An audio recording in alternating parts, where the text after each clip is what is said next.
আলোচনা প্রসঙ্গ ষষ্ঠ খণ্ড পেজ 40-41। সুরেশ দা, শাস্ত্রে এই ধরনের কথা আছে যে অনুরাগী শিষ্য গুরুর সেবা করতে করতে কালে গুরুগত বিদ্যা ও জ্ঞান লাভ করে। এটা সম্ভব হয় কি করে? सुरेश दा ठाकुर जी से बहुत सुंदर एक प्रश्न पूछ रहे हैं। वे पूछ रहे हैं कि शास्त्र में इस किस्म का बात है कि जो अनुरागी शिष्य गुरु की सेवा करते करते काल के उपरांत गुरुगत विद्या और ज्ञान लाभ करता है, क्या ये संभव है और किस तरह संभव है? শ্রী ঠাকুর, আপনি যদি শ্রদ্ধার সঙ্গে গুরুর সঙ্গ ও সেবা করেন তাহলে স্বভাবতই আপনার তেমনি ভাবে চলা, বলা ও করার বুদ্ধি হয় যাতে তিনি खुशी হন। सीसी ठाकुर इस प्रश्न का उत्तर दे रहे हैं। वे कह रहे हैं कि आप अगर श्रद्धा के साथ गुरु की संग और सेवा करते हैं तो स्वभावत रूप से आपका उसी तरह चलना, बोलना और करने की बुद्धि होती है जिससे वे खुश होते हैं। এতে তাকে অনুধাবন করা লাগে, অনুসরণ করা লাগে, তার প্রীতিপদ आचरण करा लगे। इससे उन्हें अनुधावन करना होता है, अनुसरण करना पड़ता है और उनके प्रीतिपद आचरण करना पड़ता है। এইভাবে মানুষ एडजस्टेड नियंत्रित হয়। इसी तरह मनुष्य एडजस्टेड यानी कि नियंत्रित होते हैं। তিনি কিভাবে লোকের সঙ্গে ডিল ব্যবহার করেন, কেমন ভাবে প্রবলেম সমস্যাগুলির সলিউশন দেন, কোন অবস্থায় কি করেন তা দেখতে দেখতে এবং নিজের জীবনে সবৈশিষ্ট্যে দাঁড়িয়ে সাধ্যমতো সেগুলি প্রয়োগ করতে করতে বিরাট প্র্যাকটিক্যাল এক্সপিরিয়েন্স, বাস্তব অভিজ্ঞতা হয়। And that in the line of the গুরু, এবং তা ওই গুরুগত পথে। वे किस तरह लोगों के साथ डील यानी कि व्यवहार करते हैं, किस तरह प्रॉब्लम यानी कि समस्याओं का सल्यूशन देते हैं, किस अवस्था में क्या करते हैं, वो देखते देखते और अपने जीवन के स्व वैशिष्ट्य के ऊपर खड़े होकर साध्य अनुसार उन्हीं को प्रयोग करते करते विराट प्रैक्टिकल एक्सपीरियंस यानी कि वास्तव अभिज्ञता होता है। And that in the line of the गुरु, एवं वो उसी गुरु पर गत पथ में। এইভাবে গুরুর সেবা ও অনুসরণের ভিতর দিয়ে তার জ্ঞান गुण आयत्त है और इसी तरह गुरु का सेवा और अनुसरण करने के द्वारा उसे ज्ञान और गुण सीखने को मिलता है। সেবার মধ্যে আছে परिपालन, परिपोषण, परिपूरण और परिरक्षण। सेवा के अंदर ही है परिपालन, परिपोषण, परिपूरण और परिरक्षण। গুরুর গা হাত পা টিপি, তাকে তামাক পান দেই, অথচ তার স্বার্থ প্রতিষ্ঠার ধার ধারি না, তার নীতিগুলি মেনে চলি না, তার সঙ্গে মিষ্টি ব্যবহার করি কিন্তু লোকজনের সঙ্গে রূঢ় আচরণ করি, এতে কিন্তু গুরুর সেবা হয় না। गुरु का मैं हाथ पैर इत्यादि दबा देता हूँ, उन्हें तामक और पान देता हूँ, लेकिन उनके स्वार्थ प्रतिष्ठा का मैं कदर नहीं करता हूँ, उनके नीतियों को मैं मानकर नहीं चलता हूँ, उनके साथ मधुर व्यवहार तो करता हूँ लेकिन लोगों के साथ रूढ़ आचरण करता हूँ, इससे लेकिन गुरु की सेवा नहीं होती है। গুরুকে গুরুর নীতিবিধি কে যে পরিপালন, পরিপোষণ, পরিপূরণ ও পরিরক্ষণ করে চলে সেই গুরুর সেবক। गुरु के गुरु को गुरु के नीति विधियों को जो परिपालन, परिपोषण, परिपूरण और परिरक्षण करके चलता है वही गुरु का सेवक है। गुरु যাকে যে বিশেষ নির্দেশ বা দায়িত্ব দেন সেটা নিখুঁতভাবে পালন করাও गुरु সেবার অন্তর্গত। गुरु जिनको जो विशेष निर्देश या दायित्व देते हैं वो सटीक रूप से पालन करना भी गुरु सेवा का अंतर्गत है। এটা করতে গিয়ে অনেক कॉन्फ्लिक्ट, संघात, ओवरकम, अतिक्रम करा लगे। ये करने जाने पर बहुत सारे कॉन्फ्लिक्ट यानी कि संघात, ओवरकम यानी कि अतिक्रम करना पड़ता है। এতে নিজেকেও চেনা যায়, অভিজ্ঞতাও বাড়ে। इससे खुद को भी पहचान सकते हैं और एक अभिज्ञता भी बढ़ता है। একটা মানুষ নিজের খুশি মতো যতদিন চলে, সে যতই ভালো বা মন্দ করুক, তার জেল্লা যতই থাক বা না থাক, তার বৃত্তির গায়ে हाथ पड़े किंतु कम ही। एक मनुष्य अपने खुशी के अनुसार जितना दिन चलता है, वो कितना भी अच्छा या बुरा करे, उसका जो उज्ज्वलता है, वो कितना भी रहे या ना रहे, उसका वृत्ति के बदन पर हाथ कम ही पड़ता है। বৃত্তির গায়ে হাত পড়া তো দূরের কথা, বৃত্তিকে বৃত্তি বলে চিনতেও পারে না ভালো করে। वृत्तियों पर हाथ पड़ना तो दूर की बात है, वृत्तियों को वृत्ति बोलकर पहचानना भी उसके लिए अच्छी तरह से संभव नहीं होता है।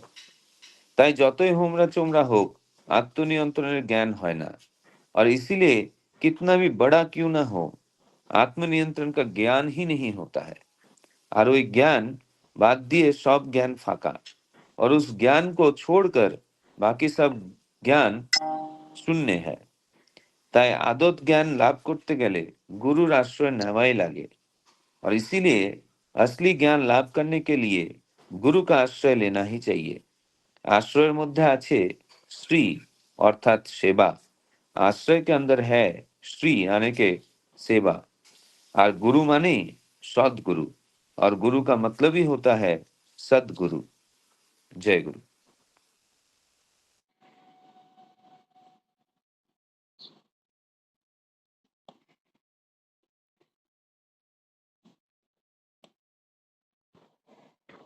जय गुरु। विजय दा आवाज नहीं आ रहा है।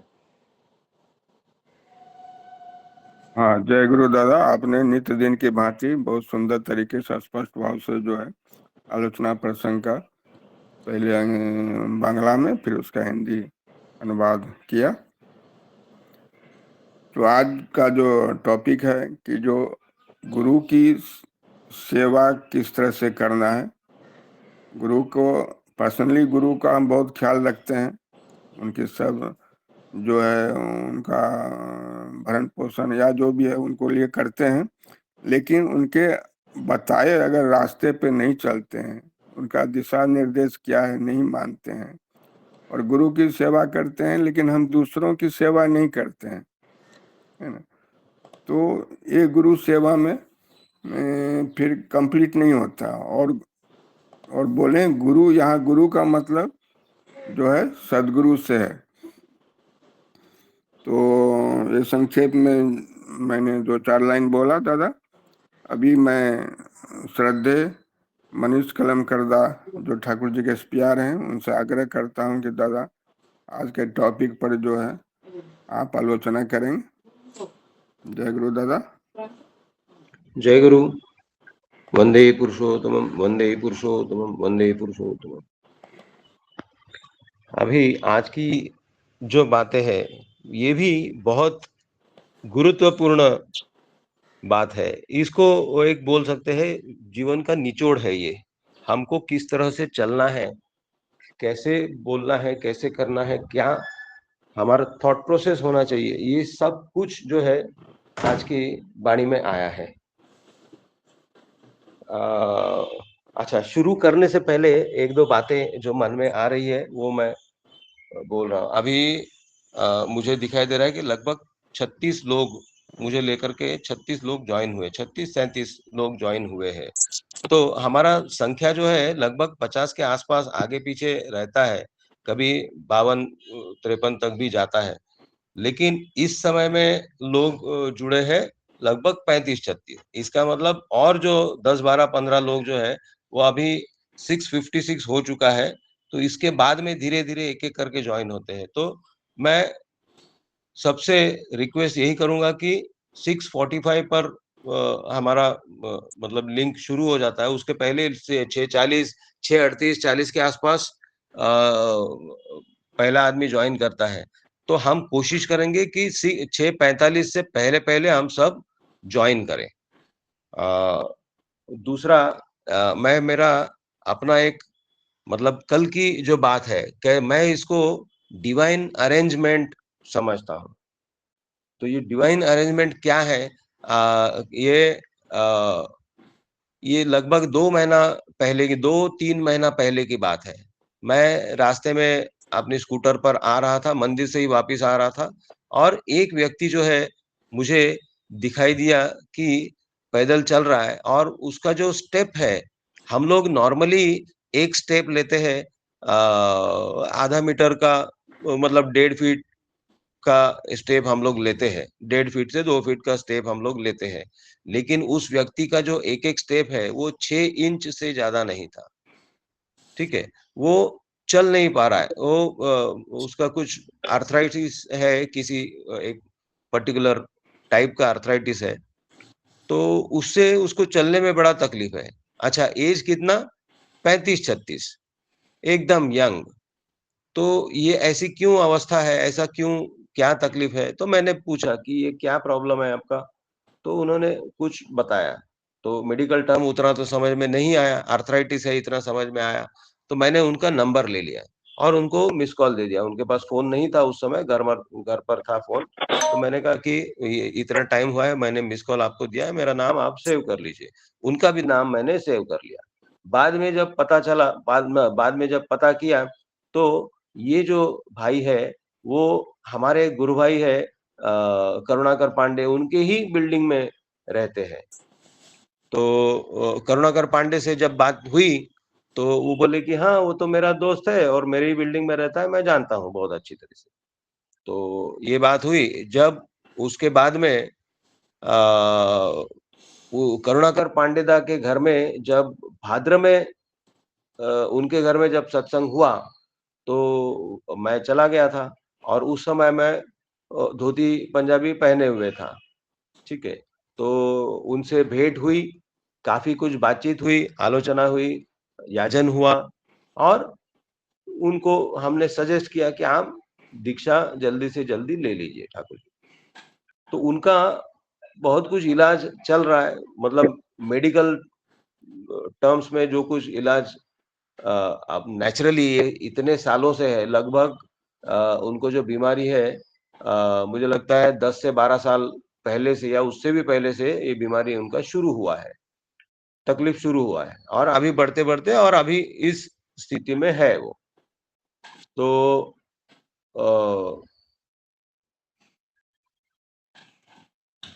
बातचीत हुई, उसके बाद में उनका एक मतलब पैरामेडिकल बोल सकते हैं या वो मतलब मेडिकल का और जो सपोर्टिव जो सिस्टम होता है, जैसे टैरो कार्ड होता है या फिर रेकी होता है और इस तरह का जो-जो ये है, तो ऐसा ही एक सिस्टम में उनका इलाज चल रहा है। तो उनको जो ट्रीटमेंट दे रहे हैं, तो उन्होंने अपने सिस्टम के हिसाब से जाँच-परख करके उनको बताया कि आपका ये बीमारी क्यों है, तो पिछले किसी जन्म में, मतलब हो सकता है कि इमीडिएट इसके पहले जो जन्म है या उसके पहले का है, मतलब 2, 3, 4, 5 जन्म वो मालूम नहीं है। लेकिन किसी एक जन्म में उन्होंने एक भरे पूरे पेड़ को, मतलब जो फल-फूल देने वाला जो पेड़ है, एकदम जो मतलब ऐसा नहीं कि सूख चुका है, ऐसा नहीं। एकदम जो हरा-भरा पेड़ है, उसको उन्होंने काट दिया था। तो उस पेड़ ने उनको श्राप दिया था कि तुमने मेरे साथ जो किया, तुम्हें भी भुगतना पड़ेगा।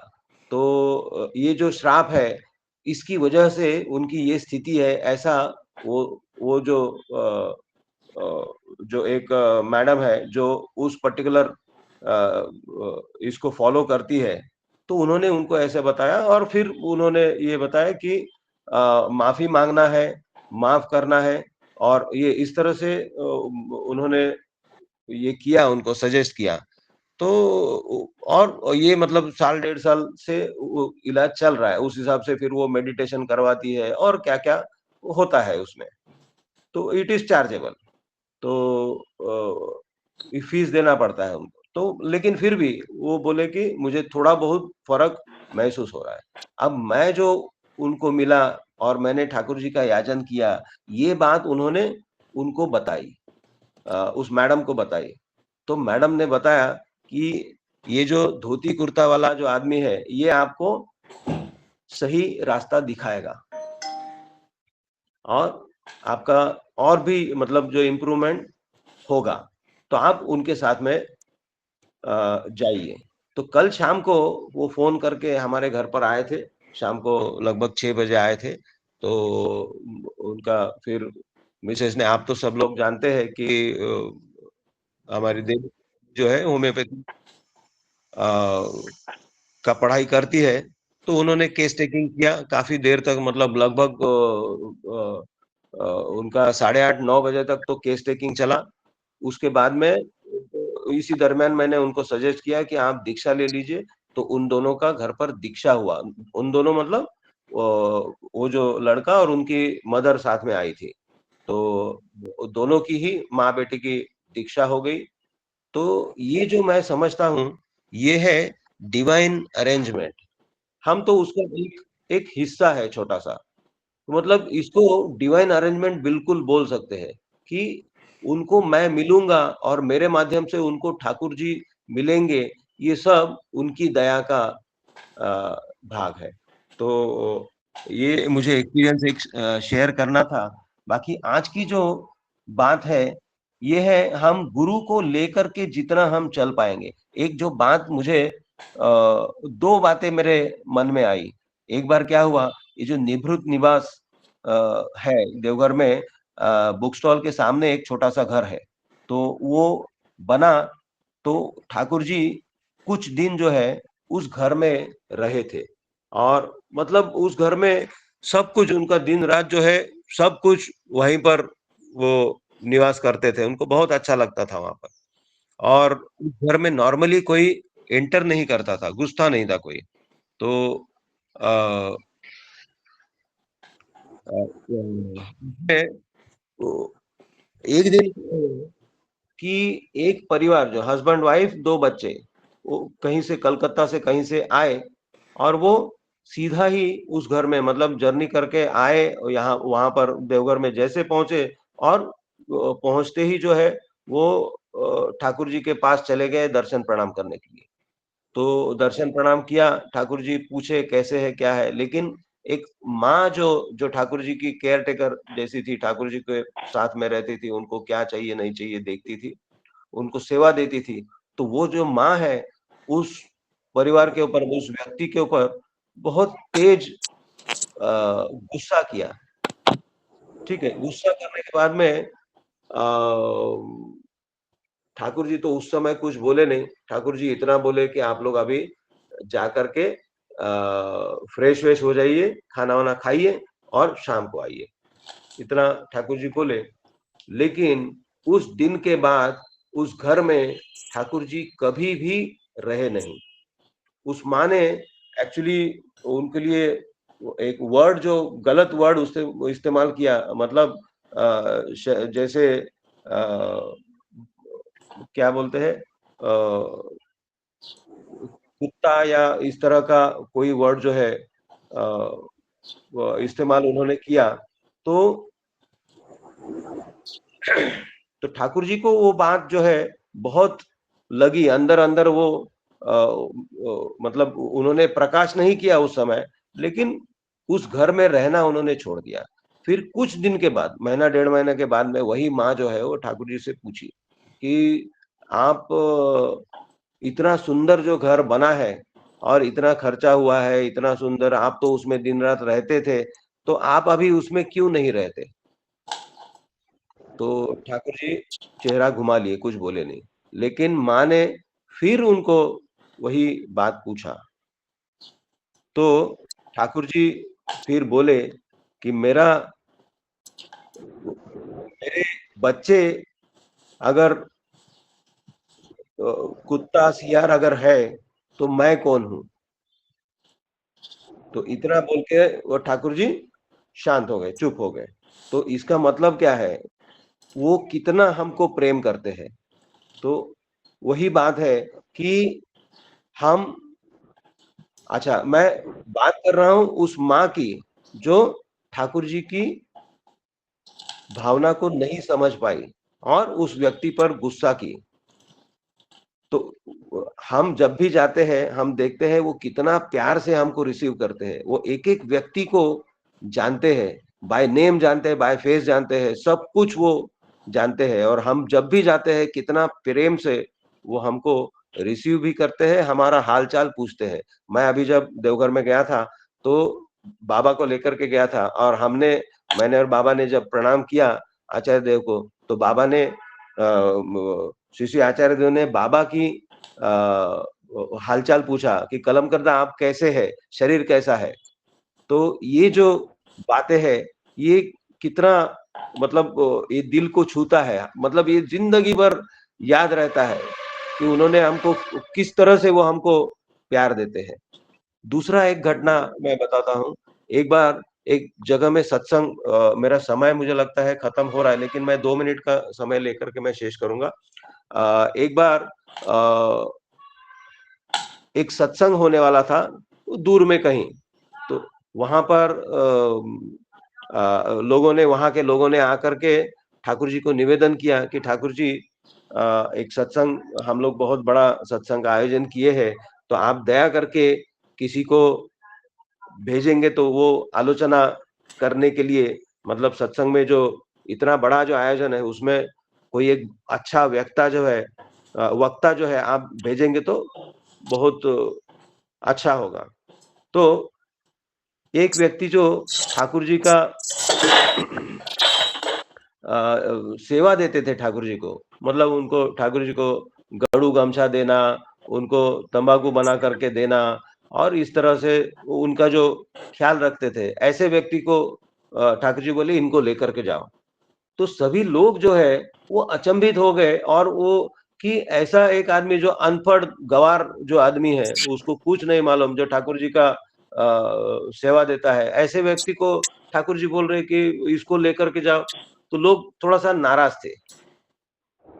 लेकिन अब ठाकुर जी जब बोले हैं तो उसको तो काट भी नहीं सकते, तो उस व्यक्ति को लेकर के गए। लेकिन वो आदमी जो है उसका छटपट, छटपट, छटपट हो रहा है, ठीक है? तो जब आलोचना का समय आया जब उनको कि आप ठाकुर जी का बात बोलिए, बोलने के लिए उनको जब खड़ा किया गया, तो वो बोल रहे हैं कि मुझे तो पता नहीं ठाकुर जी मुझे क्यों भेजे हैं और उनका जो चल-बिचल जो है मन में जो कुछ मतलब अस्वस्थी उनको जो फ़ील हो रही है, उनके चेहरे पर, उनके बॉडी लैंग्वेज में वो दिखाई दे रही है।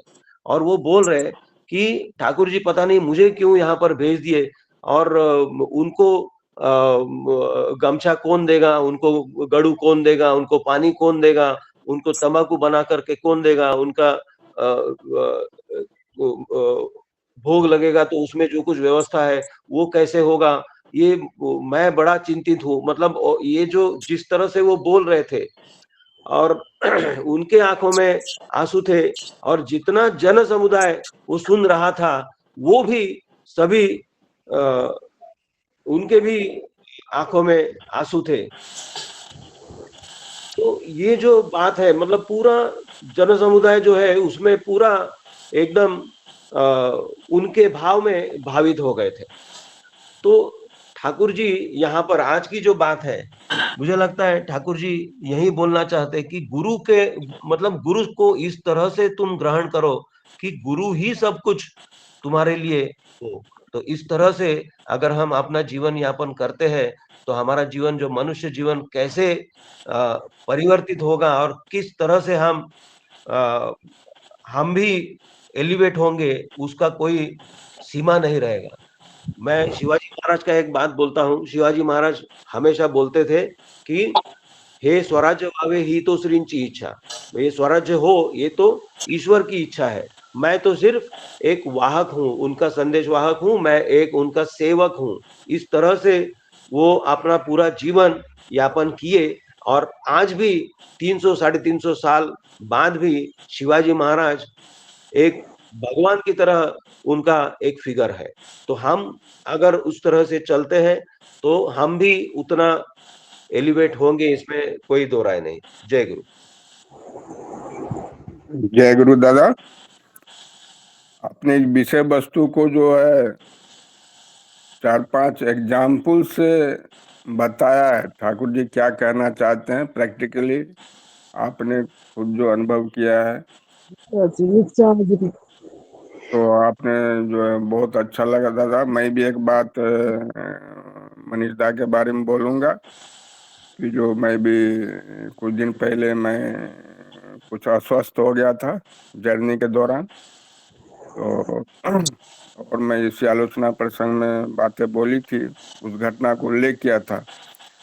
तो मनीष दा ने तुरंत जो है आलोचना प्रसंग के बाद हमें कॉल किया था और हालचाल पूछी थी, क्योंकि उनकी मिसेज जो है डॉक्टर हैं, तो उस उद्देश्य से भी जो है कि मिसेज क्या मतलब एनालिसिस के लिए कि किस क्यों ऐसा हुआ, कैसे हुआ, तो इसी को बोलते हैं कि जो सेवा भाव है ना।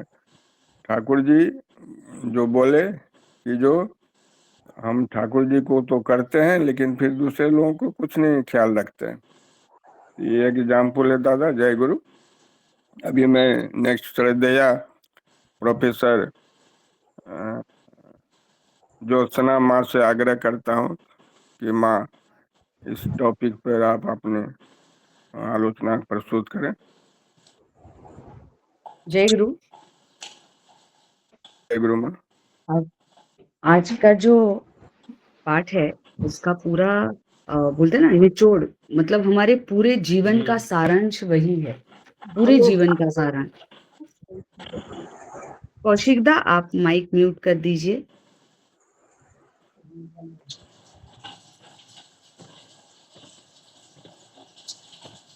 जय गुरु। पूरे जीवन का हमारा बोलते ना, जो हम गुरु को लेकर चलते हैं, ये पूरे जीवन का सारांश ये एक ही पाठ में, ऐसा मैं खुद को फील करती हूँ और मैं कोशिश करती हूँ कि ये रास्ते पे मैं चल सकूं। यहाँ पे ठाकुर जी के साथ जो वार्तालाप हो रहा है, ठाकुर जी जो उत्तर दे रहे हैं कि श्रद्धा के साथ गुरु की संगति और सेवा करते हैं, तो स्वभावत है कि आपके भीतर वैसा ही चलन बोलन और कार्य करने की बुद्धि उत्पन्न होती है। उसका मैं छोटा एग्जाम्पल आपको मैं दूंगी। जब हम देवघर जाते हैं तो आप लोग ये बात को रिलेट कर पाएंगे। जब हम देवघर जाते हैं तो आचार्य परिवार का उनके सानिध्य में जो लोग रहते हैं, आम आदमी हमारे जैसे ही आम लोग हैं, जो अलग अलग प्रांत अलग अलग गांव से आते हैं, और वो धीरे धीरे 1 साल 2 साल 4 साल सेवा करते करते उनका चाल चलन वाक्य भाषा बोली एक सेम हो जाता है। आप लोगों ने अगर नोटिस किया होगा तो आप रिलेट कर पाएंगे इस बात को। वो आचार्य परिवार से नहीं है, वो एक साधारण इंसान है, पर उनका चलने का स्टाइल, उनका बोलने का स्टाइल, उनका बात करने का, उनका बोलते ना थॉट प्रोसेस वैसे ही धीरे धीरे हो जाता है। वो कोई बहुत बड़ा नियम फॉलो नहीं करते हैं। अगर देखा जाए, आप उनका दिनचर्या अगर देखेंगे तो दिन भर वो आचार्य सेवा में लगे हुए ही रहते हैं और वो दूसरा उनके जीवन का कोई कार्य ही नहीं है। शायद से वो 2 ढाई घंटा ध्यान भी नहीं करते हैं, क्योंकि वो इतने टायर्ड हो जाते हैं पूरे दिन की एक्टिविटी में कि वो अपने घर परिवार को भी समय नहीं दे पाते हैं। ऐसे में बहुत गुरु भाई लोगों को जानती हूँ, आप सभी भी जानते हैं, जो देवघर में रहते हैं। वो कभी उनसे पर्सनल में मिलो तो वो मुस्कुरा के कहते हैं, पता नहीं मैं ये सब कैसे कर ले रहा हूँ, मेरा बच्चा छोटे से बड़ा कब हो गया, वाइफ ने सब कुछ मैनेज कैसे कर लिया, पैसे कहाँ से आ रहे हैं, मुझे कुछ पता नहीं, और मैं ज्यादा कुछ कर भी नहीं पाता हूँ, सिर्फ इष्टभृति करता हूँ और सुबह शाम का प्रार्थना करता हूँ। पता नहीं सब लोग इतने अच्छे से कैसे हो रहा है, और लोग मुझसे प्रेरणा पाते हैं, ये भी अचंभित बात है। कितने लोग मुझसे सलाह मांगते हैं, बातें करते हैं, ये भी बहुत अचंभित बात है। पर हम तो उनको देख पा रहे हैं ना, तो हमें बहुत प्रेरणा लगती है। यहाँ पर ठाकुर जी उसी बात को बोलने की कोशिश कर रहे हैं। एक पौराणिक कथा मैं बोलूंगी जिसमें से हम सब रिलेट कर पाएंगे। श्री कृष्ण के बेस्ट फ्रेंड थे उद्धव, हम सभी को पता है। श्री कृष्ण ने उनको अपना स्वरूप प्रदान किया था। भक्ति का एक चरम ये होता है, सीमा होता है, जिसमें आप जब अपने अपने सर्वस्व के साथ रहते हो ना, तो वो अपना रूप प्रदान करते हैं। जिसी से रिलेटेड मैं अभी देवघर का घटना मैं आपसे कह रही थी। अपना जब स्वरूप प्रदान करते हैं, इसका मतलब सेम ऐसा बहुत बार हुआ है, पौराणिक कथा में है कि श्री कृष्ण है ना अपना सभा में कभी-कभी उद्धव को ही सजा के भेज देते थे, उद्धव जी को ही सजा के भेज देते थे। और वो इतने ज्ञानी थे कि उनका कोई लिमिटेशन नहीं है। तो जब सभा से रिटर्न आते थे तो श्री कृष्ण कहते थे, अरे आज मैंने शांति पाई, आज मुझे आराम करके अच्छा लगा। जब श्री कृष्ण स्वयं सभा में जाते थे, जब वो सभा से रिटर्न आते थे तो उद्धव जी उनको कहते थे, श्री कृष्ण कहते थे, क्यों उद्धव, आज मैंने सही डिसीजन लिया ना, पूरे सभा को सही से संबोधित किया ना, ये जो प्रॉब्लम थे उसको सही निवारण दिया ना मैंने। तो उद्धव कहते हैं श्री कृष्ण को, नहीं, आपने इस जगह ऐसे नहीं, ऐसे बोलना चाहिए, ये आपने गलत कहा। तो श्री कृष्ण कहते हैं, अरे मैं तुम्हारे जैसे ज्ञानी नहीं हूं, मुझे तो इतना आता भी नहीं है। बोलने का तात्पर्य है वो इतने बड़े ज्ञानी थे।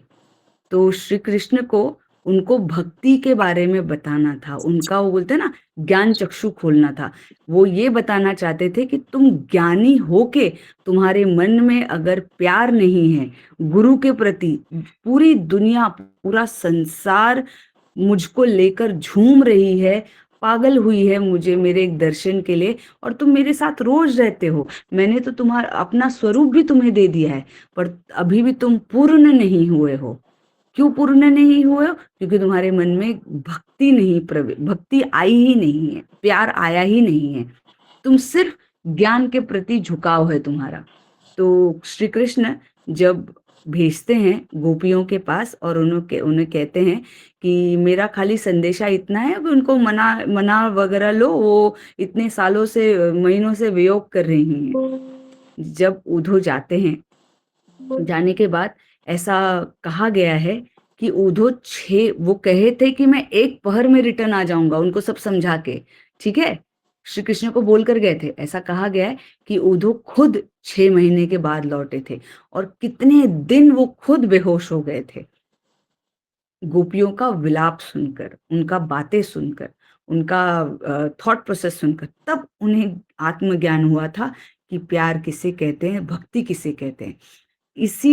यही सारी बातों को शिशि ठाकुर हमें सुंदर भाव से बताने आए हैं। जो सबसे बेस्ट एग्जाम्पल मनीषा ने अभी दिया, जो ठाकुर जी के साथ रहने वाले एक साधारण इंसान, जो सिर्फ इतना ही जानते हैं कि ठाकुर जी दूसरे तरफ देखेंगे तो ठाकुर जी को क्या चाहिए, इतना ही ज्ञान था उनके पास और कोई ज्ञान नहीं था, पर वो कितना सुंदर बोल पाए। आज हम सभी लोग उसका एग्जाम्पल है, जीवंत एग्जाम्पल है, तभी हम सब इस ग्रुप में जुड़ पाते हैं और ठाकुर जी की बात सुन पाते हैं, उनका थॉट प्रोसेस हमारे जीवन में हम ला सकते हैं। हम सभी के जीवन में कुछ ना कुछ घटना हुआ है, हम कोई ज्ञान ही नहीं, हम सिर्फ चलने की कोशिश करें। शशिकांत भाई भी बहुत कोशिश करते हैं, हम सबको पुश करते हैं, हमारे बोलते हैं ना एक थॉट प्रोसेस को एक सही दिशा में लेके जाने की कोशिश करते हैं। वो भी प्रयास ही कर रहे हैं। क्या प्रयास कर रहे हैं? ठाकुर जी के आइडियोलॉजी को हम फॉलो करें। पर मैं खुद की बात करती हूँ, मैं खुद ये सारी चीजों को फॉलो करके अगर मेरे मन में किसी के प्रति भाव नहीं आ रहा है, या मेरे मन में दया नहीं आ रहा है, या मेरे मन में भक्ति नहीं जाग रही है, या मेरे मन में किसी के प्रति नेगेटिविटी है या थॉट प्रोसेस के प्रति नेगेटिविटी है, तो शशि भाई का सारा एफर्ट 0 है। वो इतना एफर्ट ले रहे हैं ताकि हम सब ठाकुर के रास्ते पे चलें, उनको और जाने और नाम करें, अपने आप को जाने। बोलते हैं, ये बात मेरे दादाजी ने कहा था जो मैं आप लोगों से साझा करना चाहती हूँ। वो कभी-कभी मैं उन्हें पूछती थी, जब मैं स्कूल में थी तो मैं पूछती थी, मुझे बताओ भगवान कैसे मिलेंगे, ठाकुर जी कैसे मिलेंगे, मैं क्या करूं कि ठाकुर जी मुझे मिले।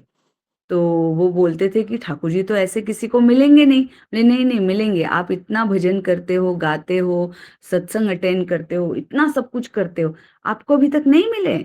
तो मुस्कुरा के बोलते थे, नहीं अभी तक तो मिले नहीं हैं। तो बोले अगर आपको नहीं मिले तो मुझे क्या ही मिलेंगे, ठाकुर जी थोड़ी ऐसे आपका प्रार्थना और ध्यान करके ठाकुर जी मिलेंगे, मुझे आप सही कारण बताओ, ठाकुर जी मुझे मिलेंगे कैसे। आप इतने सालों से फॉलो कर रहे हो। तो उन्होंने मुस्कुरा के मुझे कहा था कि तुम खाली नाम करोगी ना, तो नाम करने के साथ नाम करते ही तुमको ठाकुर जी मिल जाएँगे। ये मैंने खुद आभास किया, फ़ील किया। ऐसे बहुत सारे लोग हैं गुरु भाई है जो खुद कहते हैं कि मैंने ठाकुर जी को प्रत्यक्ष देखा। देखा मतलब ऐसा हमको हैलुसिनेशन हुआ या हमको आभास हुआ या मैंने कान में सुना है, कान में आवाज़ गूंज रही है अभी भी। ये सच है, ऐसा हुआ है और ये मेरे साथ भी हुआ है। इसका मतलब हम वो लेवल तक पहुँचने की शायद से कोशिश कर रहे हैं। मनगढ़ंत बातें नहीं हैं, शायद से हम कोशिश कर रहे हैं। किससे होता है? सिर्फ़ नाम करके। जो आज का जो पाठ है, उसमें ये सारी बातें वही बोलने की कोशिश की जा रही है कि गुरु की सेवा और अनुसरण के माध्यम से उनके ज्ञान और गुण आत्मसार होते हैं। सेवा में पालन, पोषण, परिपूर्ति और संरक्षण सब इन्हित है। यदि मैं गुरु के शरीर की सेवा करूं और बोलते ना सारा शरीर का सेवा करूं पर उनके वाक्य को पालन नहीं करूं, उनके थॉट प्रोसेस को पालन नहीं करूं, तो पॉसिबल ही नहीं है। उसका सबसे बेस्ट एग्जांपल है नैना माँ। मैं कब आज जो मनीषा ने जो घटना बोला और मुझे वो मोमेंट याद आ गया जब पूजन शिपाईदा ने नैना माँ ने ही निवेदन किया था कि मेरा बहुत मन लगता है होम्योपैथी मेडिसिन का पढ़ाई करने में, पर मैंने तो पढ़ाई की, मेरा तो कुछ और ही स्ट्रीम का पढ़ाई है, मैं साइंस कैसे पढ़ूं और मेरा मन लगता है उसमें, तो मैं क्या करूं? तो पूजन शिपाईदा ने मुस्कुरा के कहा, पढ़ो, कोई बात नहीं, तुम्हारा मन लगता है तुम करो और उस दिन तुम डॉक्टर बन जाओगी जिस दिन तुम अपनी सास का ट्रीटमेंट कर पाओगी। बोलते ना मुंह से निकली हुई वाणी फलित हो गई। नैना माँ चीजों को बोलते ना पढ़ते-पढ़ते कोई कुछ छोटा-मोटा क्लास, कोई बहुत बड़ा क्लास उन्होंने अटेंड नहीं किया।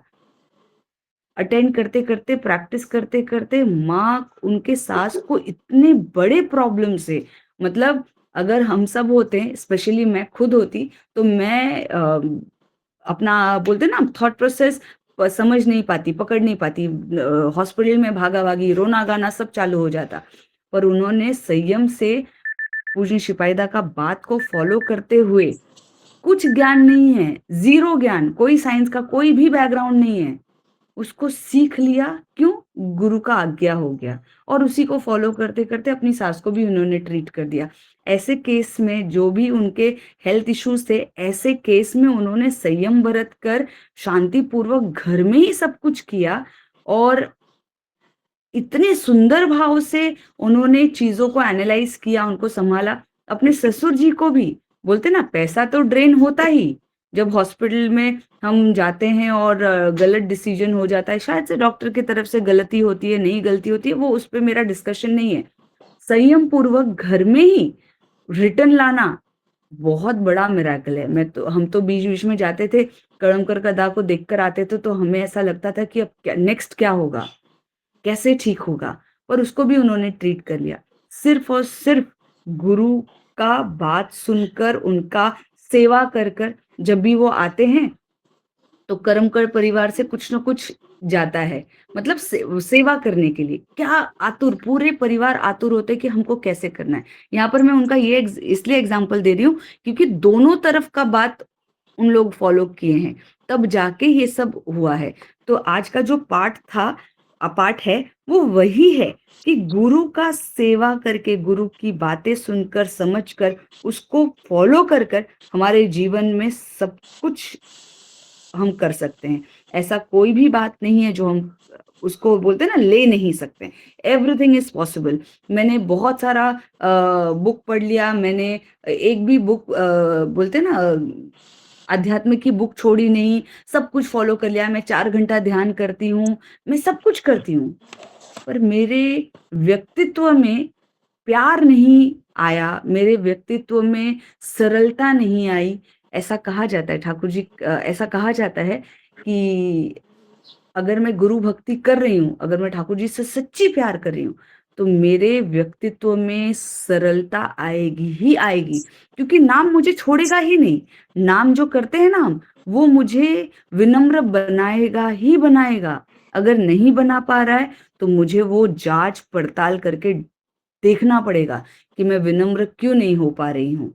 इतना ही बोल के मैं अपने वाणी को विराम करती हूँ दादा। जय गुरु। जय गुरु माँ। आपने बताया कि जो गुरु भक्ति जो है का करने का जो तरीका है, मतलब गुरु भक्ति जहाँ भी है, जिस जगह पर है, वहीं से हम गुरु भक्ति कर सकते हैं। गुरु की सेवा करते हुए मैं दूसरों का सेवा जब तक नहीं करता हूँ तो मेरी गुरु भक्ति कंप्लीट नहीं होती है। और आपने कुछ एग्जाम्पल भी दिया माँ। जय गुरु। अभी मैं आगे श्रद्धे अजय हालदार दास से रिक्वेस्ट करता हूँ, दादा आप जो है प्रकाश डालें 10 मिनट। जय गुरु दादा। बहुत सुंदर भाव से माँ अभी हमें बता रही थी कि कैसे हमको गुरु को अपने जीवन में लेकर चलना है। कई विभिन्न उदाहरणों द्वारा श्रद्धेय मनीष दा ने, श्रद्धेय ज्योत्सना माँ ने हमें बताया कि गुरु कैसे लेके हमको चलना है। यहाँ पे बहुत ही अच्छा एक प्रश्न सुरेश दा जो ठाकुर जी से करते हैं और उसके प्रति उत्तर में ठाकुर जी ने बहुत अच्छा संशोधन देके बोलते हैं कि यदि आप श्रद्धा के साथ गुरु की संगति और सेवा करते हैं तो सत स्वभावतः ही आपके भीतर वैसा ही चलन, बोलना और कार्य करने की बुद्धि उत्पन्न होती है।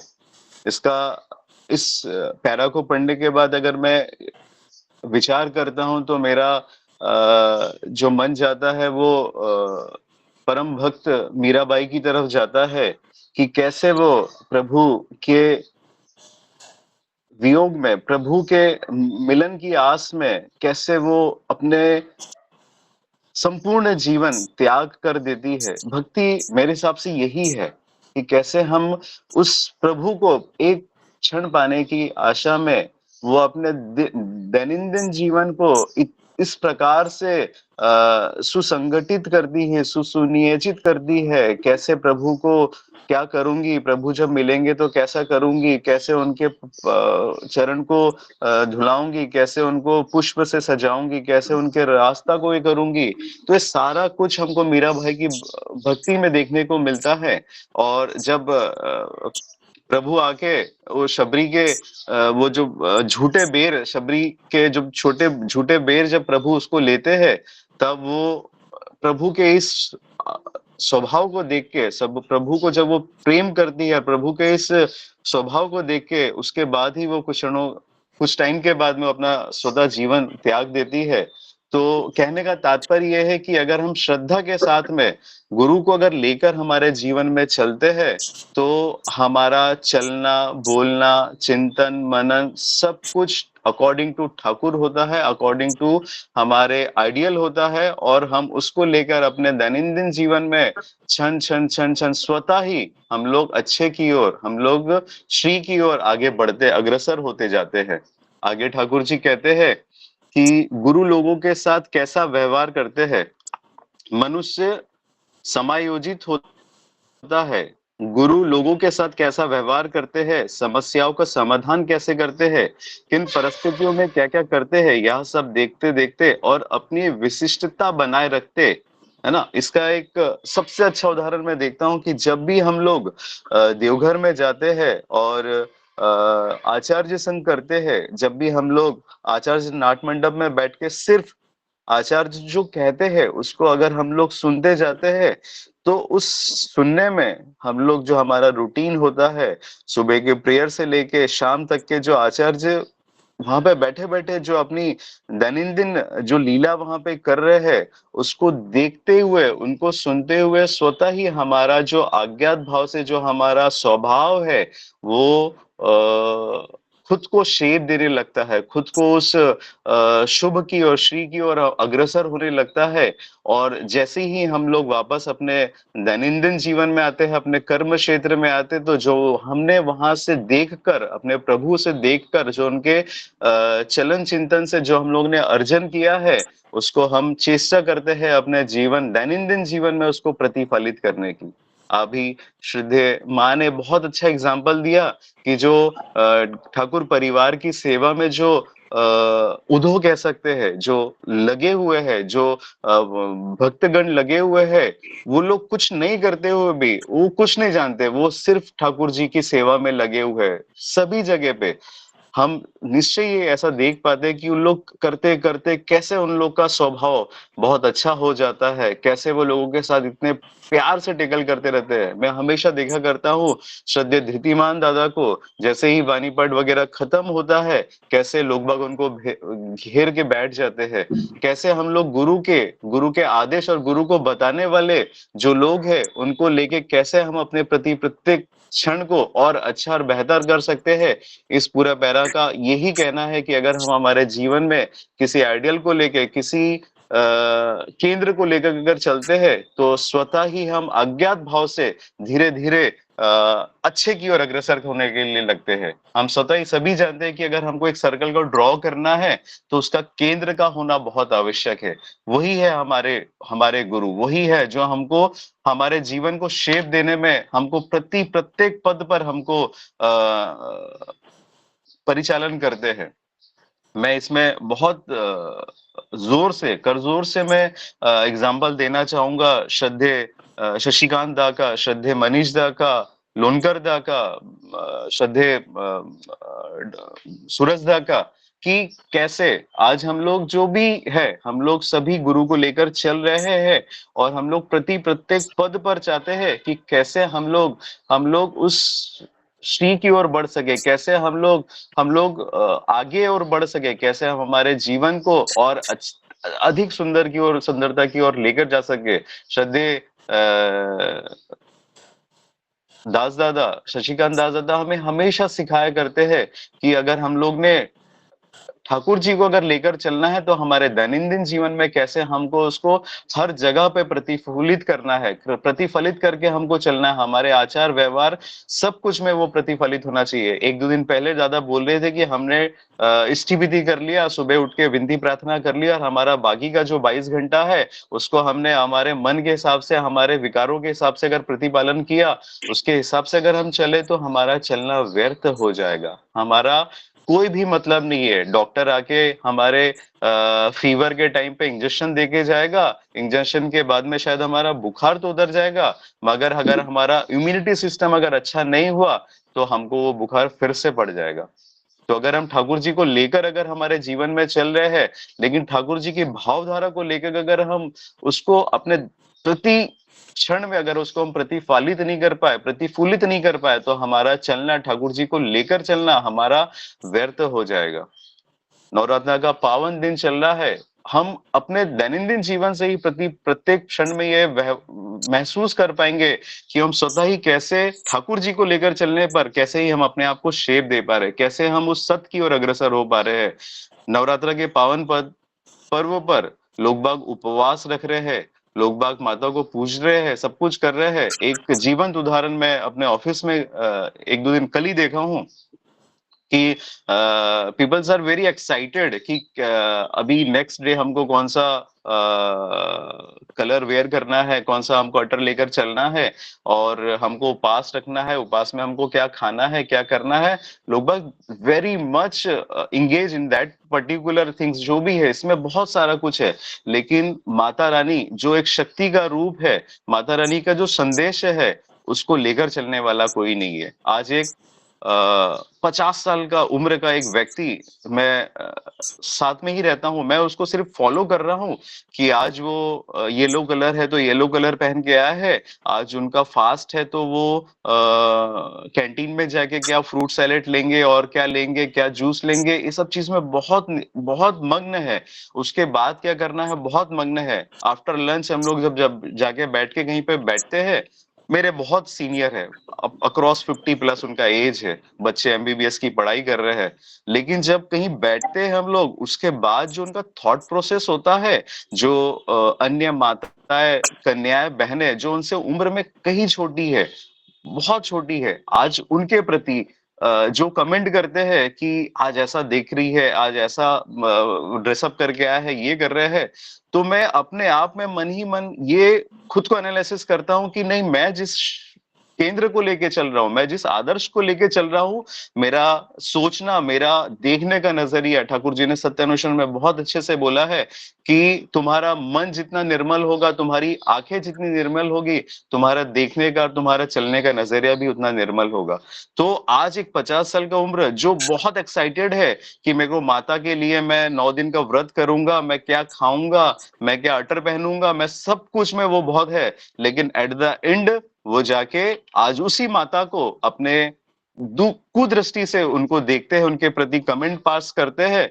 तो मैं इस डेजिग्नेशन में तो नहीं था कि मैं उनको बता पाऊं, मैं कुछ बोल पाऊं, लेकिन मैंने टॉपिक को चेंज कर दिया कि ये गलत है सर, ऐसा नहीं होना चाहिए, ठीक है ना।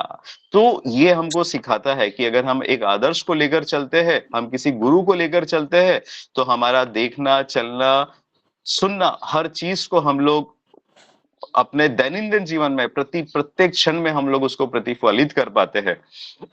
ठाकुर जी ने सत्यान्वेषण में एक बहुत अच्छी वाणी दी है कि सत में अपनी आसक्ति संलग्न करो, अज्ञात भाव से सत बनोगे।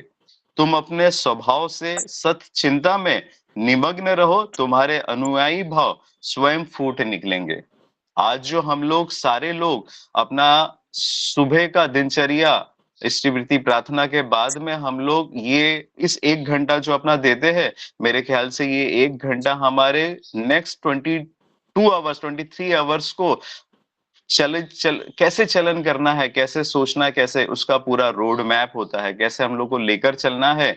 और यही हमको सिखाता है कि एक गुरु अगर आदर्श को लेकर हम लोग चल रहे हैं, तो हम लोग कैसे प्रत्येक में लोगों के लिए आए, लोगों के लिए मेरे ठाकुर ने मेरे को क्या सिखाया है, कैसे मैं अपने स्वभाव में उसको लेकर चल सकूं। कल ऑफिस से जैसे ही निकला था, थाने स्टेशन में जैसे ही पहुंचा मैं, तो एक जो मांगने वाले लोग होते हैं, वो अपने बेटे को व्हील चेयर में लेके उसको, वो उसका बेटा भी हैंडीकैप था, उसको लेके उनको प्लेटफॉर्म में ऊपर आना था। बहुत सारे स्टेयर्स थे और जो उसका व्हील चेयर था बहुत था, वो बहुत लोगों को बैक कर रही थी, लोगों से वो कर रही थी कि कोई वो पहुंचा दे।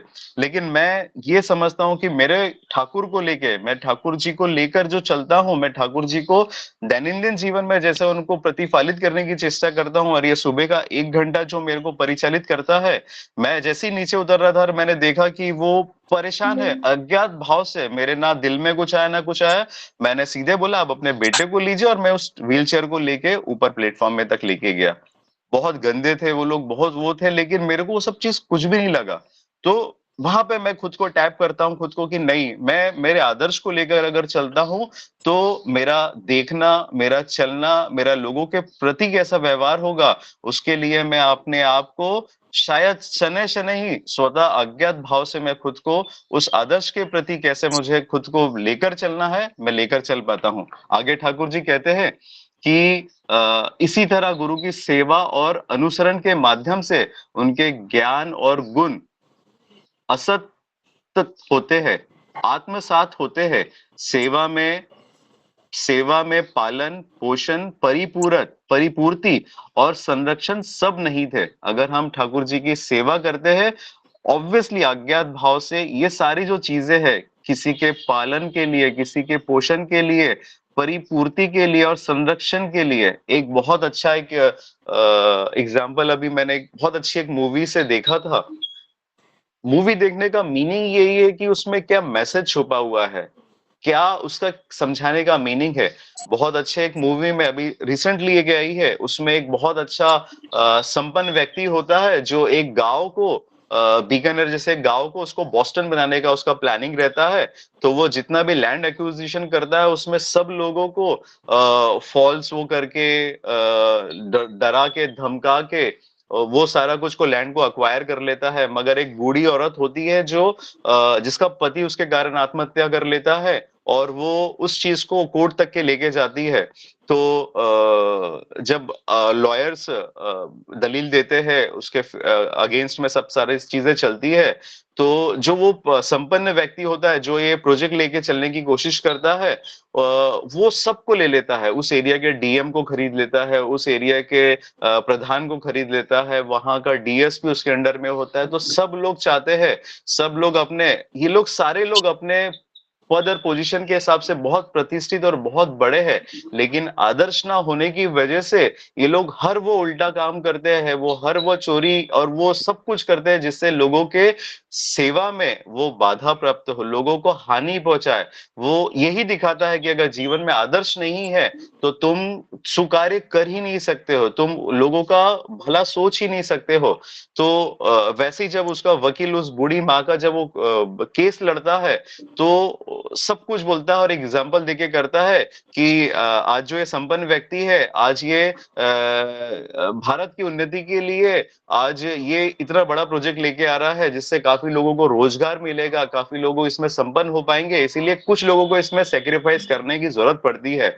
तो जो लॉयर होता है वो उसके रेफरेंस में, उसके प्रति उत्तर में ये जवाब देता है कि दिल्ली में एक बहुत अच्छा प्रोजेक्ट आना है, उस प्रोजेक्ट से करने से ऐसा ऐसा होगा, 90% उसका लैंड एक्वायर हो गया, सब कुछ हो गया है, बट 3 एक ऐसे घर है जो अगर वो लोग अपना परमिशन दे दे तो शायद ये प्रोजेक्ट हो जाएगा और इससे पूरे भारत को, भारत के जीडीपी में और भारत की ग्रोथ में बहुत सहायक होगा।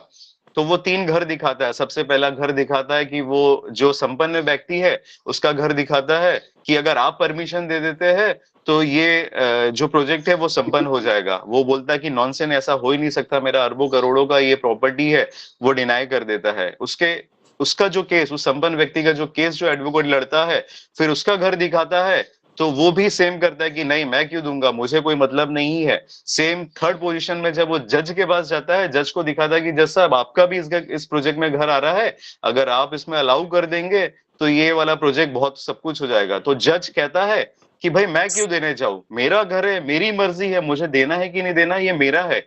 तो सारे चीज में ये है कि ये आदर्श की बात है। जब हम दूसरों के प्रति कुछ पाने की लालसा रखते हैं तब हमारे आदर्श वहां पे नेग्लेक्ट करके हम लोग उस चीज में सोचते हैं, बट जब खुद की बारी आती है तब हम ठाकुर जी बोले हैं ना, जब खुद का जब होता है तो ब्रह्मज्ञानी बनो, मतलब तब संसारी बनो। तब संसारी मत बनो, दूसरों के लोगों के टाइम पे संसारी बनो। तो ये तीनों लोग जो होते हैं वो खुद के टाइम पे ब्रह्म ज्ञानी बनते हैं, लेकिन दूसरों के टाइम पे ब्रह्म ज्ञानी बनते हैं, लेकिन खुद के टाइम पे संसारी बनते हैं। तो यही एग्जाम्पल है कि वो जो माँ है, वो माँ के, उसका भी तो अपना घर है, उसकी भी तो अपनी मर्जी है, उसको भी तो देना है कि नहीं देना है, ये उसका मर्जी होना चाहिए।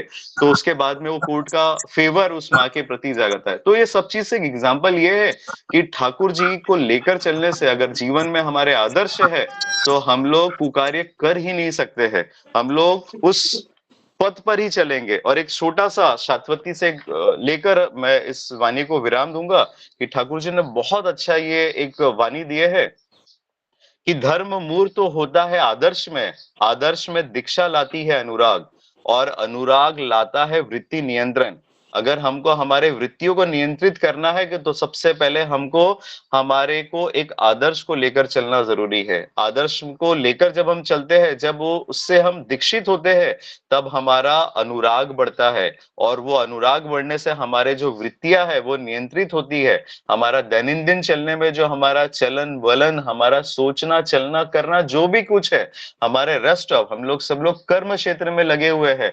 हमारे कार्य से लेके, हमारे घर से निकलने से लेके ही हमारा कार्य प्रारंभ हो जाता है। उस प्रति प्रत्येक में अगर मैं अपने ठाकुर को केंद्र करके अगर मैं चल पा रहा हूं तो ठाकुर को लेकर, ठाकुर की सेवा करने का जो मेरा ध्येय है, जो मेरा मोटो है, वो साकार हो जाएगा और मेरा जीवन स्वतः ही उस श्री की ओर, उस सेवा की ओर अग्रसर होते जाएगा कि कैसे मैं अपने आदर्श को खुश कर पाऊंगा और उसकी खुशी के लिए मैं कार्य कर पाऊंगा, खुद को निखार पाऊंगा। यही मैं समझ पाया दादा इस चीज से। मैं प्रणाम करता हूँ और जय गुरु देता हूँ।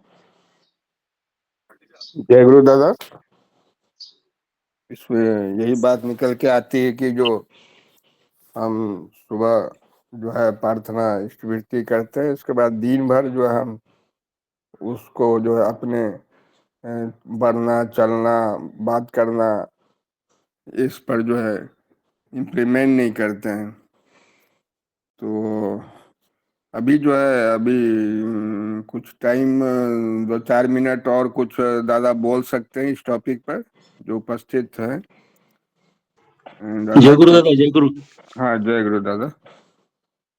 शॉर्ट में एक एक दो मिनट में बोलूंगा। हाँ जो जी। हमारे ज्योत्सना माँ ने जो बोला प्रेम का बात या नाम का बात जो बोला जी, हाँ एक बार जहाँ ठाकुर जी बोलते हैं कि नाम भी एक नशा होता है, वही नशा गर्दन पर सवार होकर नाम कर लेता है। नाम नहीं करूंगा यही यदि यह सोचोगे तो भी नाम तुम्हें नहीं छोड़ पाएगा। वो नशा तुम्हें राहु के जैसा ग्रास कर लेगा, उसके शिकंजे में रिहाई नहीं पा सकोगे। तो इतना सुंदर अगर हम नाम करते तो नाम आपको छोड़ेगा ही नहीं, आपका ये नशा जैसा पागल सा रहेगा। और दूसरी एक जगह ठाकुर बोलते हैं, कहते हैं कि साला दुनिया में सभी पागल है, श्री नाम काम रुपए पैसे पांडित्य आदि कितनी चीजों के लिए मनुष्य पागल बन जाता है, किंतु असली चीज के लिए मनुष्य पागल बनाना नहीं चाहता। उनको पाने पर कुछ भी अप्राप्त नहीं रहता। पाने का अर्थ है वैसा बनना। इसको अपने दिल में बैठाकर अपने वैशिष्टानुसार तुम जो भी बनोगे वही है तुम्हारी इष्ट प्राप्ति। तो ये जो है पागलपन और ये जो नाम जो हम जितना करते हमारे ज्योत्सना मन में, उसके ऊपर बहुत अच्छा आज का ये विषय पर आलोचना किया हमारे हलदार दा ने, साथ ही साथ मनीष दा ने। और इतना इम्पोर्टेंट विषय है हमको बनने के लिए, अगर हम उसी तरह बनेंगे तो हम सब कुछ मैं भी तो इसी प्रैक्टिकल में कर पाता हूँ और वो संकेत मिलता है परमपिता से। बहुत सारी बातें हैं, इतना ही बोलना चाहता था। जय गुरु, वंदे। गुरु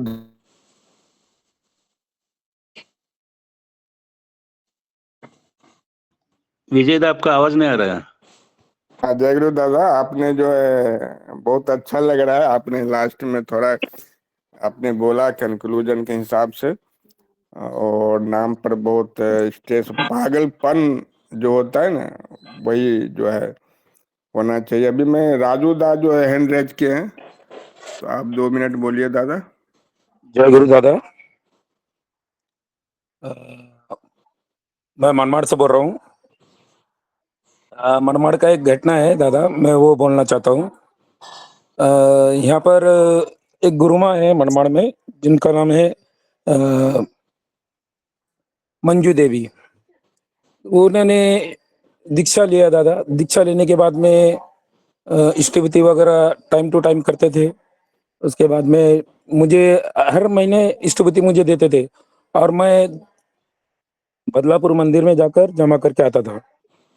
तो ऐसे देने के बाद में, हालांकि उनसे मेरा मुलाकात नहीं था, लेकिन वो दूसरे के हाथ से इष्टविधि मुझे भेज देते थे और मैं ही खुद जाता था 2 महीने में, 3 महीने में। उसके बाद में दादा लॉकडाउन लग गया, तो लॉकडाउन से उसके बाद में उनका इष्टविधि आना बंद कर दिया। उनसे हमारा संबंध टूट गया थोड़ा। उसके बाद में मनीष दा आए। मनीष दा आने के बाद में उन्होंने देखे, फिर डीपी वर्क का उन्होंने काम चालू किया। डेली शाम को प्रार्थना होने के बाद में हमें चलो किसी ना किसी घर पे जाते, जाजन करते, कौन कौन है ऐसा पूछते थे। फिर मंजू देवी का नाम आया। फिर दादा ने मुझे मंजू देवी के घर पर लेके गए। मनीष दा लेके जाने के बाद भी उनके घर पे हम पहली बार गए। जाने के बाद में दादा लेके गए। दादा के बाद भी हम जैसे एंट्री किए उनके घर पे, दादा ने बोले जय गुरु। माँ तो पहचानते नहीं थे, उन्हें भी जय गुरु किया। फिर बोले क्या बात है। फिर दादा ने बताया, माँ बोले हमें आचार्य दादा ने भेजा है जय गुरु कहने के लिए आपके पास में, आपके हालचाल पूछने के लिए। तो मनीष दा ने उनको बहुत अच्छी तरफ से जाजन वगैरह किया। उसके बाद में चाय वगैरह पिए, हम फिर रिटर्न आए। फिर 2 दिन के बाद में मनीष दा फिर हम वापस गए उनके घर पर। उनके घर पर जाकर उनका ऋतिक का नाम वगैरह पूछे, सब पूछे। ठाकुर प्रार्थना करते हैं नहीं करते, प्रार्थना वगैरह कुछ भी नहीं करते थे। ठीक है चलो, वापस आ गए हम। फिर तीसरे चौथे दिन हम वापस गए। फिर मनीष दा ने उनको जाजन वगैरह किया। फिर जाजन करने के बाद में फिर 5वें दिन वापस मनीष दा गए थे उनके घर पर। मनीष दा ने लेके जाने के बाद में ठाकुर जी का फोटो वगैरह कुछ नहीं था। मनीष दा ने उनके घर पर ठाकुर जी का फोटो वगैरह स्थापित किया, प्रार्थना वगैरह किया। मनीष दा के साथ में शायद दीपक दा थे, ये दोनों गए थे, मैं नहीं गया था। फिर मुझे दीपक दा ने आकर बताया था कि हमने ठाकुर जी को स्थापना किया है मनीष दा ने और हमने। और वो गुरुमा ऐसा है, आज तक डेली प्रार्थना चालू किया है और सत्संग भी अटेंड करते हैं। और अभी हम लोग उनको छोड़ते नहीं है। हमारे घर पर जब भी हम सत्संग रखते हैं, उन्हें इनवाइट करते हैं तो वो आ जाते हैं, आने के बाद में प्रार्थना वगैरह नाम ध्यान करके फिर निकल जाते हैं। यही है ठाकुर जी का काम। मनीष दा ने हमको बता दिया, लेकिन हमको भी हमारा गुरु भाई छोड़ना नहीं चाहिए। हाँ हाँ लो, तो यही कहता मैं जय गुरु कहता हूँ। जय गुरु दादा। अपने यही तो है मन ठाकुर सेवा, यही है। अपने जीवंत अनुभूति आपने बोला दादा, और ये प्लेटफॉर्म के यही उद्देश्य है कि जो अपनी अनुभूति प्रस्तुत करना, एक प्लेटफॉर्म की जरूरत है। तो बहुत अच्छा दादा, आपने अभी शशिकांत दा तो अभी थोड़ा बहुत बिजी हैं, दोस्त सब में पार्ट ले रहे हैं, तो भी मैं उनसे रिक्वेस्ट करता हूँ कि कुछ प्रश्न आप बोल सकते हैं दादा। जय गुरु। अभी मनीष दा, ज्योत्सना माँ, अजय हल्लर दा, फिर लंकर दा बोले, फिर राजू दा बोले, ऑलरेडी बहुत सारा चीज बातें हुआ है। बट हमारा क्या होता है ना, जो आचार्य देव बोलते हैं बार बार, मैं भी समझ नहीं पाता था आचार्य देव की बातें को, बोलते 40 बार पढ़ना। ऐसे एक बार हम बैठे, हम 3-4 लोग, हमको एड्रेस किए, बोले 40 बार बोलना एक सब्जेक्ट को। बोले 40 बार क्यों बोल रहे हैं? बट आज जो पढ़ा हुआ है उसमें 50% चीज हम आलोचना किए नहीं। तो क्योंकि होता है क्या ना, लैंग्वेज सीखना जरूरी है अभी। जैसे ज्योत्सना में अच्छे से पढ़ लेते हैं, सूरजदा पढ़ लेते हैं, तो अभी बंगाली सबको सीखना पड़ेगा, नहीं तो अदरवाइज क्या होगा। जो लास्ट को बोला है ना, आश्रय में और ज्ञान के बिना बाकी सब ज्ञान खाली है। वास्तविक ज्ञान प्राप्त करने के लिए गुरु का आश्रय लेना आवश्यक है। ठाकुर जी लास्ट सेंटेंस में बोल रहे हैं, इसके ऊपर तो आलोचना हुआ नहीं। गुरु का आश्रय लेना मतलब ठाकुर जी यहाँ पर संधि विच्छेद करके बताएं, आश्रय के मध्य में श्री है। श्री का अर्थ सेवा, और गुरु अर्थ होता है सदगुरु। जो ठाकुर जी बोलते हैं सेवा, और सेवा क्या होता है ना, सेवा मध्य में ही है परिपालन, परिपोषण, परिपूरण एवं परिरक्षण। ये परिपालन, परिपोषण, परिपूरण और परिरक्षण मनुष्य सदगुरु का करेगा। जब तक ये चीज नहीं कर रहा है तो उनके प्रति अनुरक्ति आएगा नहीं। सब ऑलवेज तो चिर जागृत में बोल रहा हूँ, चिर चेतन बोल रहा हूँ। स्वतः अनुज्ञा को कल ना परसों कोई गुरु भाई मुझे व्हाट्सएप में लिखे, शशिकांत भाई मैं 25 बार आज स्वतः अनुज्ञा किया आपका आलोचना सुन के। एवरी टाइम मैं चिर चेतन तो हूँ, कल मैं बच्चे को छोड़ने के लिए जा रहा हूँ स्कूल, और तुरंत एक जर्नलिस्ट का न्यूज चैनल में बोल रहा है जो हमारा घर पे सत्यानुवन पाठ हो रहा था, वो सुना। तो बच्चा तो उसके अंदर इंक्विजिटिवनेस, क्यूरियोसिटी बहुत ज़्यादा है। वो मुझे पूछा, जब मेरा पिता इतना आलोचना करते मैं इनको पूछता हूँ, तो मुझे जैसे पूछा कि आप कभी सत्यनारायण पाठ कथा किए हो, मुझे पूछा, फटक से आंसर क्या आता है ना, फटका नहीं। वो विदिन फ्रैक्शन ऑफ सेकेंड में मैं ना बोल के फिर तुरंत में वाक्य को ये किया, नहीं सत्यनारायण मतलब होते नर नारायण, और नर नारायण होते श्री श्री ठाकुर अनुकूल चंद्र, वो है अवतारी पुरुष। आलोचना करता हूँ बट चेतन नहीं रहता हूँ मैं। जो अभी हमारा अजय हल्दर बोलते थे, जे सुबह उठ के प्रार्थना इष्टपति किए, बट बाकी जो 22 घंटा है हम ईश्वर को, हमारे ईश्वर की बातों को परिपालन, परिरक्षण, परिपूरण व परिरक्षण नहीं कर पाते। हमारा वाक्य किसी को टेढ़ा मेढ़ा बना देता। वो होता है रिमेटेड एथलेट्स, जो अभी आलोचना कर रहे थे मनीष दा ना, वो है कौन सा एथलेट्स, वो रिमेटेड एथलेट्स जिसका पैर ये हो गया, वो चल नहीं पा रहा था आधा नीचे। तो मेरा बच्चे का माइंड को मैं विकृत बना दूंगा 2 सेकेंड में, क्योंकि उसके लिए उसका पिता है महान। पिता जो बोल देंगे वो किसी की बात सुनेगा नहीं फिर। तो मैं तुरंत बोला नहीं, मैं डेली कर रहा हूँ हर सत्यनारायण कथा, जो आलोचना प्रसंग है वो सत्यनारायण कथा मतलब नर नारायण कथा। अभी नर नारायण कथा में सब हर दिन कर रहा हूँ, और बच्चा जो पूछता हूँ तो बोलता है नहीं मैं एक दिन तो नहीं किया, कि सत्यनारायण कथा में तो अभी किया नहीं कभी। माइंड जहाँ पर कहाँ पर ना, सत्यनारायण कथा जो बुक से उसमें चला जाता है। यही बातें श्री श्री ठाकुर जी बोलते हैं, धीरे धीरे मनुष्य एडजस्टेड व नियंत्रित होता है। जो ज्योत्सना माँ बोल रहे थे जब तक नाम कर रहा हूँ वो सब कुछ हो ही नहीं रहा है, इसका मतलब मेरा गुरु के प्रति अनुरक्ति नहीं है। कैसे डील करूँ, कैसे प्रॉब्लम को सॉल्यूशन मोड में लेके जाऊँ, ये होना चाहिए। ऑलवेज एक सॉल्विंग आपका सॉल्यूशन मूड रहेगा। मेरा एक 2.5 का आज मेरा गला खराब है, क्यों? कल एक 2.5 घंटा का मुझे इंटरेक्शन स्पीच था ऑफिस में, क्योंकि पूरा ऑल इंडिया जितना स्टेट है उनका जितना प्रॉब्लम है मैं सॉल्यूशन दे रहा था। तो बातें ऐसा हुआ जब मेरा पास सारे सॉल्यूशन है। मैं बोला जी तुम जो भी पूछोगे मैं सॉल्यूशन दे पाऊंगा ऑफिस के मैटर में। अभी मनुष्य इतना कन्विंक्शन हो जाए नाम के द्वारा, जो कुछ भी पूछोगे मैं सॉल्यूशन कर दूंगा। तो ये जो श्री ठाकुर जी यहाँ पर 2-3 बातें रखे हैं, जे मनुष्य का जो संघात बा कॉन्फ्लिक्ट उसका वर्ड यूज किए हैं, उसको कैसे ओवरकम किए। हम डे टू डे लाइफ में इतना जो ज्योत्सना माँ अच्छे तरह से एक्सप्लेन किए हैं, जो हम लोग इतना सारा कुछ करते हैं, बट हमारा जब समस्या आता है वो समस्या को मैं खुद ओवरकम नहीं कर पा रहा हूँ। तो मैं एक व्यक्ति को वही बोला था, तुम इतना बड़े बॉस को मेल क्यों लिखा? जहाँ पर मच्छर है हाथ लगा दे के मर जाएगा, तुम उसमें मिसाइल सैटेलाइट क्यों लॉन्च कर रहा है? तो सब लोग हंसे कल इतना बड़ा फोरम में।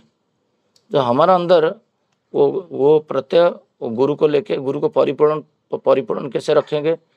कुछ दिन पहले हमारा लिली माँ का बेटा जो शुभ है वो बोल रहा था, शशि भाई तुम्हारा अंदर जो कन्विक्शन है मुझे अच्छा लगता है। जैसे इमीडिएट आधार कार्ड का अपलोड आया तो आप बोले जो किसी को बैंकिंग सेक्टर टेलीकॉम छोड़ के किसी को ये नहीं है, हमारा गुरु का आश्रम में कुछ अघटन हुआ तो 500 करोड़ का पेनल्टी आ जाएगा। तब नहीं वो चलेगा, तुमको पता था तुम बोले नहीं, तुमको शशि भाई पता था तुम क्यों नहीं बोले? तो अभी मुझे बोले नहीं, एक नोटिस आया है, हम जब गए थे अभी देवघर, वहाँ पर बोला गया जो आधार कार्ड अपलोड अभी स्थगित किया जाता है। तो मैं वही बोला जे ठाकुर जी को रक्षा कौन करेगा? ठाकुर तो जगत को रक्षा करेंगे, और ठाकुर जी को रक्षा करूंगा मैं, आचार्य देव को रक्षा करूंगा मैं, पूज्यपाद अविंदा को रक्षा करूंगा मैं। यहाँ पर लिखा गया है आश्रय मतलब सेवा, और सेवा के अंदर होता है संरक्षण रक्षण। हम समझ नहीं पाते, अरे ईश्वर को तुम क्या रक्षा करोगे? अभी यूट्यूब में डाल दूंगा 4-5 कॉल आ जाएगा, तुम आचार्य देव को रक्षा करोगे? 100% कॉल आएगा, क्योंकि मैं तो ठाकुर जी की बातें बोलता हूँ, मेरा बात मैं बोलता नहीं हूँ। ठाकुर जी बोले हैं सेवा अर्थ परिपालन परिपोषण परिपूरण परिरक्षण। मैं एक संक्षेप में बोलूंगा, जो गुरु को प्रेम करता है, जो ज्योत्सना में आलोचना किए, और वो दूसरा गुरु भाई को व्यवहार ठीक रखेगा।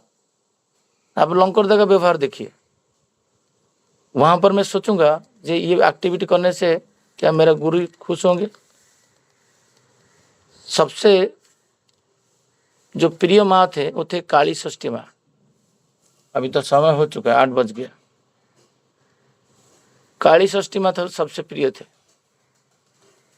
एक बार काली षष्ठी में उनका गांव से एक ब्राह्मण लेके आए थे श्री ठाकुर जी के पास। वो ठाकुर जी को भोग लगाते थे, खुद बनाते थे, और थाली में इसको रख के ठाकुर जी के पास प्रसाद निवेदन करते थे, भोग निवेदन करते थे। बारिश का समय था, ये गल्प में ऑलरेडी बोल चुका हूँ, फिर दोबारा रिपीट कर रहा हूँ।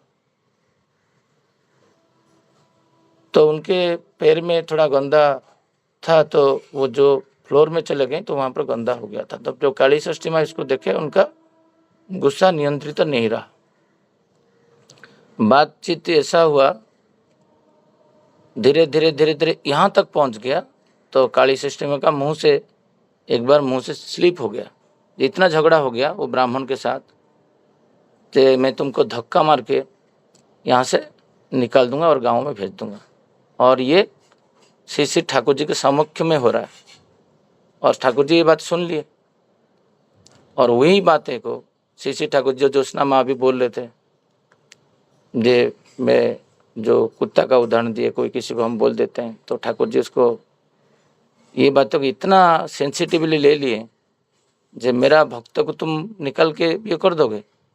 तो समय कम के कारण मैं थोड़ा डिटेल में नहीं जा रहा हूँ। तो ठाकुर जी खुद बोले जे जब उनको रक्षा करना मेरा कर्तव्य है भक्तों को, तो मुझे पहले मानने के बाद मैं भोग निवेदन करूंगा। तो सुबह का भोग त्याग किए, मध्याह्न का भोग त्याग किए, ये तुम मुझे करो, क्योंकि मैं मेरा वाक्य मुंह से निकल हुआ वाक्य को मैं फेरस्त नहीं लूंगा। तो काली वो बुक्स में लिखा हुआ है, तो काली क्यों बचपना कर रहे, मतलब ठाकुर जी को बच्चे जैसे ट्रीटमेंट करते थे लोग, क्योंकि इतना प्रेमी थे वो। स्वयं भगवान थे, ईश्वर थे, अवतारी थे हम बोल रहे हैं, बट जब ठाकुर जी थे, ठाकुर जी के सामने पूरा सरल होते थे ठाकुर। तो बोलते क्यों बचपना दिखा रहे हो, आप खा लीजिए, मैं तुम्हारा माँ हूँ, कि माँ को क्षमा नहीं करोगे, ये सब उदाहरण दिए गए काली षष्ठी में। फिर भी बोल रहे नहीं, मुझे आपको मानना पड़ेगा। और इवनिंग प्रेयर के टाइम के बाद जो रात वाला खाना के टाइम में काली षष्ठी में रो रो के ठाकुर जी को मारे थे। ये बातें जब पढ़ा तो दिमाग मेरा अलग टाइप का हो गया था जी। मैं गुरु भाई के साथ कि नॉर्मल मनुष्य के साथ व्यवहार कैसे करना है मुझे, जब मेरा गुरु इतना हॉट होता है। मैं असुस्थ होने से मेरा, कल हम पढ़े थे गुरु असुस्थ अनुभव करते हैं, कल एक गुरु भाई कोई गिर गया, मतलब तुम कैसे गिर गए ना, मैं ऐसे ऐसे स्लीप हो गया, ये हो गया। मतलब तुम स्लीप कैसे हो सकते हो, इसमें कितना कष्ट होता है आचार्यदेव को ना। शशिकांत भाई ये आंगल में मैं कभी सोचता नहीं हूँ, मतलब हम कभी गिर नहीं सकते हैं। मेरा गाड़ी का कितना स्पीड हो सकता है, मैं कल कान्हा को बता रहा था, परसों ही बता रहा था रात को, मैं कभी गाड़ी से गिर नहीं सकता, जिंदगी में नहीं गिरूंगा, क्योंकि मुझे पता चाहिए होना चाहिए कितना स्पीड में कहाँ पर स्लिप हो रही है, क्या है। मैं गिरने से ठाकुर जी अनुभव करेंगे, कष्ट अनुभव करेंगे। मेरा जीवन में मैं कभी मैं दुख मेरा जीवन को स्पर्श नहीं करने दूंगा। मैं जीवित अवस्था में कभी मेरे को आर्टिफिशियली रोगग्रस्त करने नहीं दूंगा। ये होता है सेवा मनोभाव, खुद को बचाना। जब तक तुम खुद स्वस्थ नहीं ले रहे हो, खुद पालन नहीं कर रहे हो, जगत को क्या, ठाकुर जी को रक्षा क्या करोगे। ठाकुर जी तब रक्षा होगे जब खुद को रक्षा करोगे। तो व्यक्ति को मैं वही काल बोला, तुम कैसे गिर गए सुस्तेन लेके। सुस्तेन मतलब नहीं गिरना, नहीं गिर सकते हो। एक दिन पहले एक दिन के बाद अकल्याण, मतलब अकल्याण मेरा खुद का मैं नहीं करूंगा। यही होता है नियम ठाकुर जी का सत्यानुसरण। सत्यानुसरण तो इसीलिए आचार्य देव उस दिन 40 बार बोले, मैं आज तक समझ नहीं पा रहा हूँ सत्यानुसरण को, क्यों 40 बार बोले थे मुझे। अकल्याण मैं खुद का करता हूँ और एक अकल्याण ठाकुर जी का अकल्याण है। जय गुरु। जय गुरु दादा, आपने बहुत कम टाइम में जो है बहुत सारी बातें बोली। नाम ध्यान का इम्पोर्टेंस क्या है, जिससे जो आप जो है